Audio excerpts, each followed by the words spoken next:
Hey there, welcome back to the channel. Did you know that dividend income could be the key to unlocking your potential path to freedom? So stick around to find out more. My name is Isaac Jonas and I like to talk about personal finance and investing. I'm a trained economist, but I also am a retail investor and I like also to trade options in the US and Canadian markets regularly.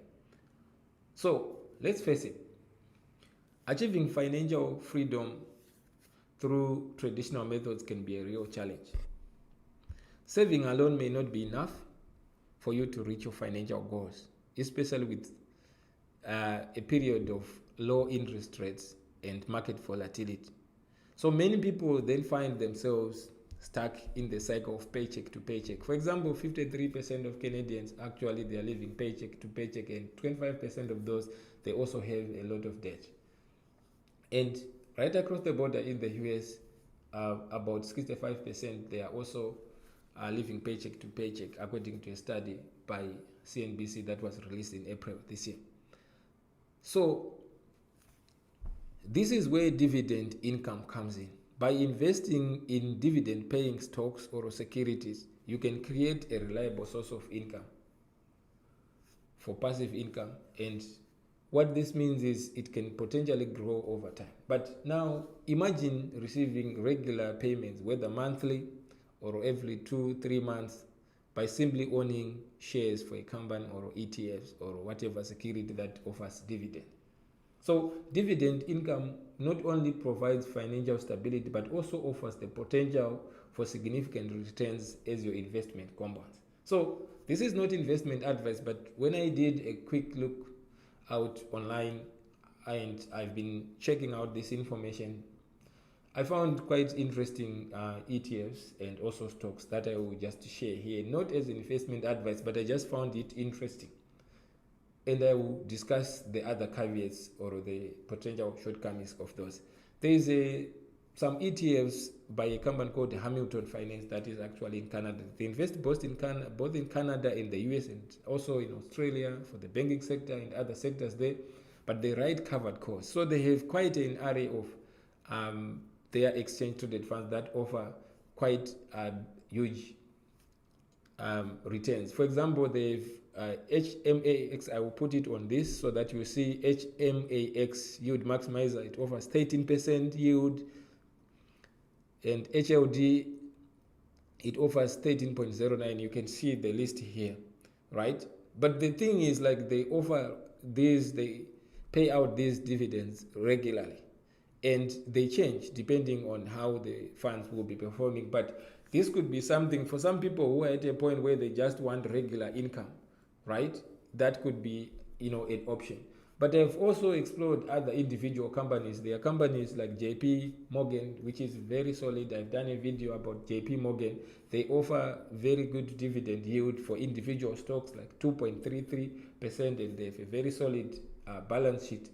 So that means per year you get $4.60 per share. So, and also there is Atira Group, which gives about 8.90%, Verizon 6.81. I got this from a report from Morningstar that showed some of these companies. But I like Apple as well. They just increased their dividends to 24 cents from 23 cents. So it fluctuates. Google also started giving dividends. But now it is inspiring to see ordinary people to make money through this. But the key thing is, it is very, very important to understand that a lot of individual companies that pay dividends, it comes at a cost, because what they are doing is they are saying part of the cash that they have or the money that they have made from the profits, they are paying it out to investors, right? So what that means, it comes as a trade-off, because now maybe they may not invest in capital expenditure or any other projects that may lead to the growth of that business. So it comes at a trade-off to say the return from that particular stock. For example, if you see the performance of other stocks here, they may not be going up, or in other words, the return may even be negative. But the key thing is, like, some people, they say, well, I just need the money now, at least, right? So I'm getting the cash flows right now, and then later then that's another story. But for me, I like to invest in those companies that also have, you know, capital growth, like Apple, right? Because I know, like, even I can even make more money, I can even sell shares and even just liquidate those. But also, in addition to that, they still pay dividends. So it depends on individuals' preferences. So you see what is good for you, and you also weigh the advantages and disadvantages. And I'm not saying you should invest in these specific stocks or securities. They are just examples of what dividends focused investing can do, potentially do, depending on your financial goals. So, in summary, dividend income offers a unique opportunity to generate passive income. In other words, you're not actively participating, you just wake up, you get your money deposited. I did invest at some point in this, in the Hamilton finances, and I would get some money there, right, every month. So by reinvesting the dividends, some people they reinvest and then they end up making more money, and some people they can survive on it. Some people can secure a prosperous and secure a good life out of dividends. But for me, I prefer capital growth. But I just wanted to share this, that this is another path that some people can potentially consider.